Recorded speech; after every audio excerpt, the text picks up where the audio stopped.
এবার বাকি ম্যাচগুলিতে অধিনায়ক বদলানোর সিদ্ধান্ত নিয়েছে কলকাতা নাইট রাইডার্সের টিম ম্যানেজমেন্ট। তবে নতুন অধিনায়কের নাম জানার আগে আমাদের চ্যানেলে নতুন হলে চ্যানেলটি সাবস্ক্রাইব করে সঙ্গে থাকুন। চলুন শুরু করি।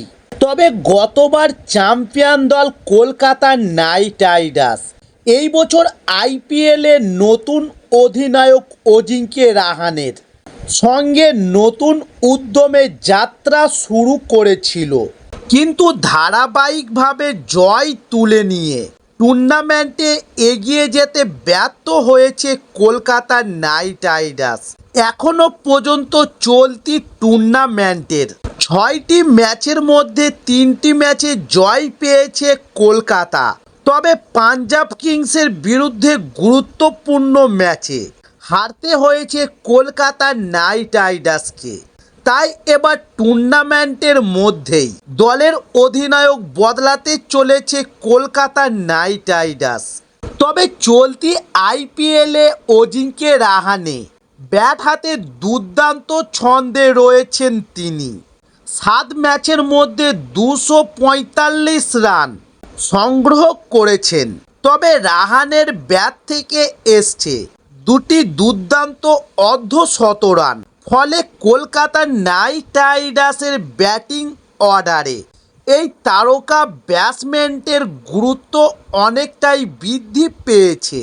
ফলে রাহানের উপর থেকে অধিনায়কের চাপ কমাতে চাইছে নাইট কর্তারা। তাই সূত্রে অনুযায়ী পাঞ্জাব কিংসের বিরুদ্ধে এই ম্যাচ হারার পর অভিজ্ঞ ব্যাটসম্যানের বদলে এবার কুইন্টন ডি কককে কলকাতা নাইট রাইডার্সের অধিনায়কতা করতে দেখা যাবে বলে জানা যাচ্ছে।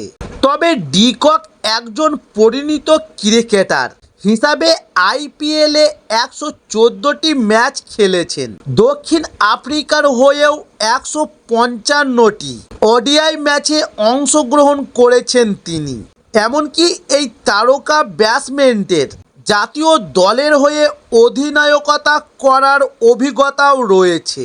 ফলে কলকাতা নাইট রাইডার্সকে কুইন্টন ডি কক নেতৃত্ব দিয়ে সফলতা এনে দেবেন বলে ভক্তরা মনে করেছেন। তবে এবছর আইপিএলে কলকাতা নাইট রাইডার্স উদ্বোধনী ম্যাচে ইডেন গার্ডেন্সে রয়্যাল চ্যালেঞ্জার্স ব্যাঙ্গালুরুর বিরুদ্ধে মাঠে নেমেছিল, কিন্তু ম্যাচে নাইট বাহিনী 7 উইকেটে হারের সম্মুখীন হয়। তবে দ্বিতীয় ম্যাচে রাজস্থান রয়্যালসকে 8 উইকেটে হারিয়ে জয়ের মধ্যে ফেরেন অজিঙ্ক্য রাহানের দল। এরপর তৃতীয় ম্যাচে মুম্বাই ইন্ডিয়ান্সের বিপক্ষে আবারও 8 উইকেটে পরাজিত হয় তারা। সাম্প্রতিক লখনৌ সুপার জায়ান্টসের বিরুদ্ধে 4 রানে হারলেও সানরাইজার্স হায়দ্রাবাদ 80 রানে এবং চেন্নাই সুপার কিংসের বিরুদ্ধে 8 উইকেটে পরাজিত করে নতুন আত্মবিশ্বাস ফিরে পেয়েছিল নাইট বাহিনী। তবে এরপর শেষ ম্যাচে পাঞ্জাব কিংসের কাছে লজ্জাজনকভাবে হারার পর এবার কলকাতা নাইট রাইডার্সের টিম ম্যানেজমেন্ট সিদ্ধান্ত নিয়েছে যে অজিঙ্ক্য রাহানের বদলে এবার অধিনায়কতা করতে দেওয়া হবে অভিজ্ঞ ক্রিকেটার কুইন্টন ডি কককে।